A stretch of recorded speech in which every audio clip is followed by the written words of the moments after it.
আসসালামু আলাইকুম। ওয়ালাইকুম আসসালাম ওয়া রাহমাতুল্লাহি ওয়া সকালবেলায় বারাকাতুহু। নলডুবি কান্দায় আসলাম।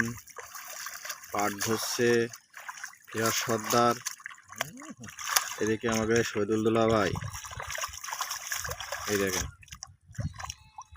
ফিরাজ ভাই, পাট কত গ্রাম ধরছে? 20 টাকা আটি ভাই। 20 টাকা আটি। কয় আটি দুবা? 20 আটি আর টার্গেট আছে। মোট কয় আটি? তা বলতে পারবো না ভাই, জিনিসটা শুনি নি আমি। 100 82 82 আটি খুঁজতা? দুইজনে দুই পারবা না? হ্যাঁ, 3জন 4জন লাগবে। খুঁজতে দুতে? ভাই আমাদের গায়ে শক্তি কমে গেছে। কয় শক্তি কমে গেছে। এটা কিন্তু কালার পাটে, দেখেন কিন্তু কালার পাটে এই আছে ডুবু ডুবু পানি, তাতে মনে করো ফরিদপুরের কালারে।